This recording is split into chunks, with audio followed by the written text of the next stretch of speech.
Pemirsa, Gubernur DKI Jakarta Basuki Cahayapurnama kemungkinan besar bakal menggunakan jalur independen untuk bertarung di Pilkada DKI Jakarta 2017. Untuk mengetahui bagaimana Pilkada melalui jalur independen, rekan saya Ahmad Murodi akan menyampaikan ulasannya untuk Anda. Silakan Dodi. Ya, baik Tasya. Pemirsa, jika kita berbicara tentang persaingan menuju DKI 1, tentu saja yang pertama kita harus membahas dulu kandidat-kandidatnya. Kita akan mulai dari Basuki Cahayapurnama dulu, yang memang masih sangat mungkin untuk via jalur partai politik ataupun jalur independen ya. Memang kita tahu Ahok ini sudah memberikan semacam syarat kepada teman Ahok. Ada beberapa, diantaranya adalah segera mencetak formulir dukungan, begitu dengan nama calon wakil gubernur, yaitu Heru Budi Hartono. Karena kan sebelumnya memang yang dikeluarkan oleh teman Ahok adalah Ahoknya sendiri, tapi belum ada calon wakil gubernurnya, begitu. Jadi dengan ini kemudian juga harus diverifikasi ulang kepada seluruh orang yang sudah memberikan sudah memberikan formulir dukungannya, fotokopi KTP-nya 700.000 harus sudah disosialisasikan bahwa Ahok akan berpasangan dengan Heru Budi Hartono. Dan kemudian bukan hanya 700.000 sebetulnya, tapi targetnya adalah 1 juta fotokopi KTP begitu, dan ditargetkan sampai Juni 2016 mendatang. Kita pindah ke bakal cagup selanjutnya, yaitu Yusril Iza Mahendra. Ini juga sama seperti Ahok, masih bisa via jalur independen atau via partai politik, meskipun kita tahu dia pernah menjadi mantan ketua umum dari Partai Bulan Bintang. Yusril sudah beberapa kali bertemu dengan sejumlah tokoh politik, terakhir bertemu dengan ketua umum Partai Demokrat yaitu SBY, dan juga ketua Dewan Pembina Partai Gerindra Hashim Joyo Hadikusumo. Tapi Yusril juga punya strategi yang sama dengan Ahok juga, bahwa kalau memang dia tidak lewat parpol, dia lewat independen, akan mengumpulkan 1 juta KTP begitu dalam waktu 4 bulan. Kandidat selanjutnya adalah Sandiaga Uno. Ini kabar terbaru yang beredar terkait dengan Sandiaga Uno adalah dia akan segera melakukan pertemuan dengan wakil gubernur saat ini, yaitu Jarod Saiful Hidayat, begitu dalam rangka untuk silaturahmi. Tapi banyak juga yang menilai ini adalah bentuk atau upaya dari Sandiaga Uno untuk berupaya mendekati atau menggandeng Jarod sebagai wakilnya untuk Pilgub 2017 mendatang. Selanjutnya kita pilih kandidat selanjutnya. Ada Adiaksa Daud, ini juga sama, masih bisa via parpol dan juga via jalur independen. Memang Adiaksa juga sampai saat ini masih menunggu dukungan dari parpol-parpol yang ia katakan dekat dengan sejumlah petinggi parpol. Tapi dia juga siap untuk lewat jalur independen. Paling lambat tanggal 2 April 2016 nanti, Adiaksa dikabarkan akan segera mendeklarasikan pencalonannya dengan atau tanpa parpol. Selanjutnya ada Muhammad Idrus yang merupakan pengusaha dan juga kader dari PKS. Ini kalau Anda sudah simak di beberapa media sosial beberapa hari terakhir, begitu sudah ada tagarnya atau hashtagnya Jakarta Keren. Dan kemudian juga sudah beredar posternya di mana dia kemungkinan akan mengusung artis Inneke Koesherawati sebagai wakil gubernur. Tapi ini juga belum dikonfirmasi oleh PKS. Bicara soal PKS, tentu saja Nur Mahmudi Ismail, wali kota Depok saat ini juga masuk bursa untuk PKS, tapi dia masih digodok namanya, masih harus bersaing dengan sejumlah nama tokoh-tokoh dari PKS seperti Hidayat Nur Wahid, kemudian ada Triwi Saksana, kemudian ada juga nama Anies Mata, ada Suswono, dan juga terakhir Tifatul Sembiring. Oke, selanjutnya ya, Ahmad Dhani, musisi PKB, meskipun belum dideklarasi, beberapa hari yang lalu Ahmad Dhani ini pernah mengundang Yusril Iza Mahendra untuk membicarakan terkait pencalonan mereka berdua menuju Pilgub DKI 2017. Tapi belum jelas apakah dengan demikian maka Ahmad Dhani dan Yusril akan bergandengan nanti di Pilgub atau berjalan sendiri-sendiri, itu masih harus dipertanyakan. Kemudian yang selanjutnya adalah Bim Benyamin. Bim Benyamin ini menjadi salah satu dari 4 calon dari Gerindra yang juga sudah dimajukan oleh Gerindra pada tanggal 27 Januari yang lalu. Selain Sandiaga Uno, ada juga M. Taufik dan juga M. Sanusi.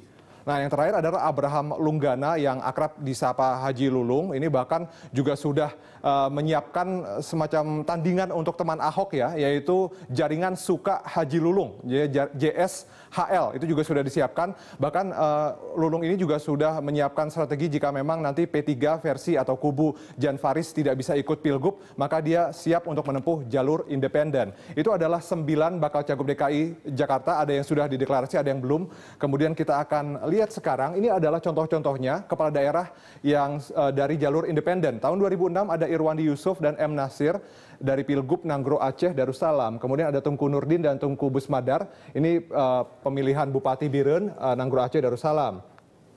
Selanjutnya tahun 2008 ada Christian Dilak dan Zakarias dari Pilbub Rote Endo di Nusa Tenggara Timur. Dan kemudian ada Oka Arya Zulkarnain dan Gong Martua Siregar. Ini Pilbub Batubara Sumatera Utara.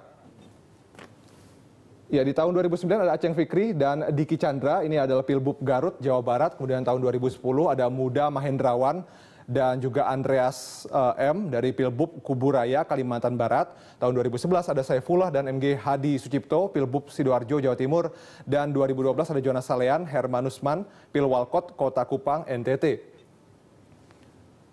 Ya, di tahun lalu, tahun 2015 ada dua, yaitu Sudarsono Yul Haidir, Pilbub Seruyan, Kalimantan Tengah, dan Neni Murniani dan Basri Rase dari Pilwalkot, Bontang, Kalimantan Timur. Itu adalah kepala daerah dari jalur independen. Sekarang coba kita lihat dasar hukum atau landasan hukum pencalonan dari jalur independen. Undang-Undang Nomor 12 Tahun 2008 tentang perubahan kedua atas Undang-Undang Nomor 32 Tahun 2004 tentang pemerintahan daerah. Undang-undang tersebut merupakan perubahan dari aturan sebelumnya untuk menyesuaikan dengan keputusan Mahkamah Konstitusi. Putusan MK meringankan calon independen dalam Pilkada serentak 2017 jika sebelumnya calon independen berdasarkan persentase penduduk, kini cukup berdasarkan persentase daftar pemilih tetap atau DPT. Memang apa asumsi yang dijadikan patokan oleh Mahkamah Konstitusi adalah memang ketika aturan sebelumnya yaitu berdasarkan persentase penduduk itu dianggap sebagai diskriminatif, itu dianggap sebagai perlakuan yang berbeda antara calon independen dengan calon dari parpol, maka itu kemudian diubah, dipermudah calon independen sekarang hanya cukup berdasarkan persentase daftar pemilih tetap saja. Nah, kita bicara angka sekarang, kita bicara angkanya, persentasenya berapa saja. Nah, memang ada peraturannya untuk sebuah daerah yang punya 0 sampai 2 juta DPT, maka diperlukan dukungan atau fotokopi KTP 10% dari jumlah itu. Tapi kemudian ketika sebuah daerah itu punya 2 sampai 6 juta DPT, maka diperlukan 8,5%. Tapi kalau misalnya Jakarta ini masuk dalam range yang ketiga, yaitu 6 sampai 12 juta DPT, maka perlu 7,5 dari 7 juta DPT. Itu artinya diperlukan sekitar 530.000 fotokopi KTP. Dan yang terakhir, kalau misalnya sebuah daerah itu punya 12 juta lebih DPT, maka diperlukan dukungan sebesar 6,5%. Ya, itu tadi adalah bagaimana peta kekuatan atau peta persaingan menuju pemilihan Gubernur DKI Jakarta 2017, serta juga beberapa syarat untuk menjadi calon gubernur dari independen. Kembali ke Anda, Tasya, di studio.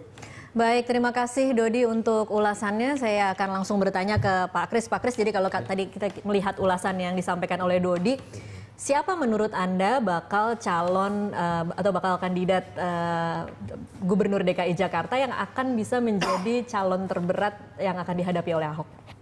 Ya, calon terberat sebetulnya begini, kalau intuisi aja, mungkin yang harus lebih juga dipersiapkan Mas Ahok kalau nanti melawan Mas Yusril. Yusril? Ya, saya kira. Kalau feeling saya begitu. Yusril ya? Mengapa Anda melihat Yusril yang ya karena dia politisi lama dan sangat piawai ya. Sangat piawai dalam menyiasati pasal dan sebagainya. Ini makanya Mas Ahok mesti dan teman-teman dari para pengusung teman-teman Ahok dan kawan-kawan Ahok memang harus betul-betul tahu detail aturan-aturan sehingga kemudian jangan sampai pencalonan Mas Ahok ini tersandung kerikil ya. Karena begitu banyak rumit soal meterai, soal bagaimana kapan menyerahkan, belum ada nama, dan itu semua itu bisa dikasih balokan itu. Menjadi PR nah, itu harus menjadi PR dari betul-betul dikerjain sangat keras tuh. Tapi saya kira memang ini juga pelajaran. Kalau ini dijadikan suatu pendidikan politik baik sekali tuh, bahwa ada pertarungan yang sehat tanpa menjelek-jelekan satu sama lain ya, tapi adu program dan adu prestasi ya, menjual sesuatu yang memang sudah dijual atau menjual sesuatu gagasan yang masuk akal yang sehingga orang bisa yakin ini lebih cocok ini.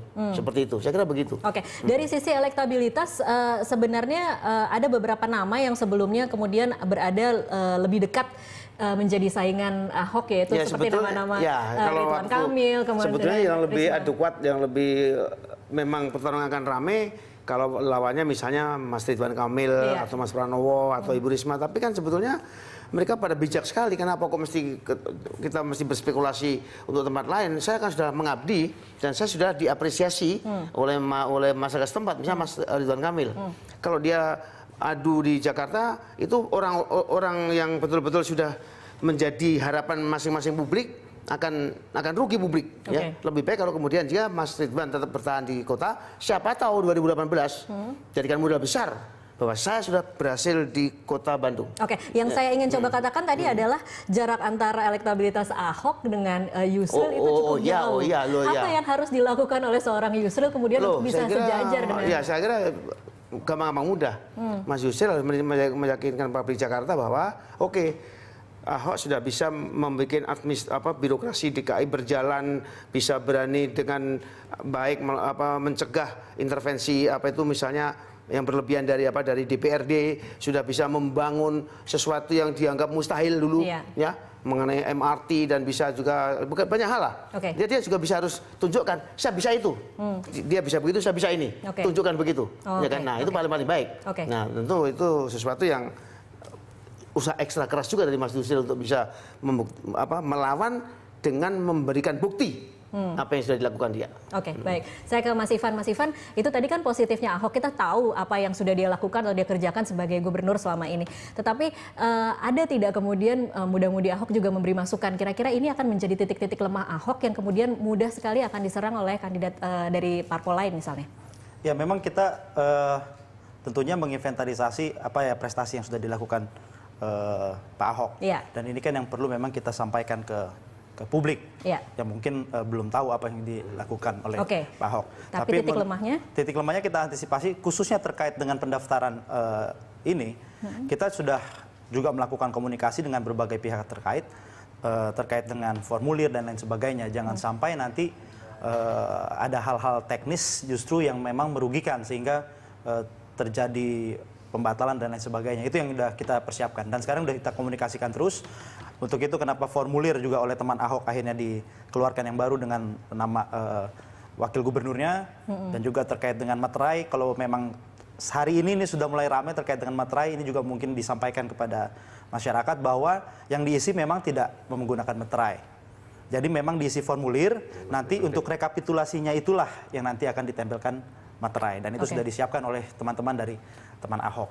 Gitu. Jadi jangan ada pertanyaan lagi bahwa mereka harus mengisi formulir yang sekarang dibagikan harus bermaterai atau tidak. Gitu. Karena memang istilah formulir yang memang sudah diserahkan saat ini yang memang tidak bermaterai. Nanti hasil rekapitulasi yang dilakukan oleh teman Ahok itulah yang akan ditambah dibubuhkan dengan materai. Kalau sebagai calon kandidat dievaluasi juga kah pribadi atau karakter Ahok sebagai gubernur yang kemudian akan menjadi titik-titik mudah yang untuk diserang dari kandidat lain? Ya, tentunya kenapa kita mengusung Pak Ahok karena kita melihat justru ini adalah figur yang tepat ya terkait dengan kelemahan dan lain sebagainya. Suka marah-marah, kemudian dianggap suka gusur-gusur begitu. Ya, sekarang kan kalau apa yang dilakukan Pak Ahok ini solutif gitu ya. Ketika dia melakukan suatu hal, dia memberikan solusi kepada masyarakat gitu. Dan itu saya rasa terjawab oleh masyarakat dengan hal-hal yang memang tidak asal menggusur, tidak asal seperti itu gitu. Justru ada solusinya yang diberikan kepada masyarakat terkait misalnya kemarin Kalijodo terakhir diberikan rusun untuk mereka tempat tinggal dan lain sebagainya. Begitu. Kampung Pulo. Oke, baik. Kita akan lanjutkan di segmen selanjutnya, Mas Ivan dan juga Pak Kris. Ditahan dulu, pemirsa tetaplah bersama kami. Kami akan kembali usai jeda komersial berikut.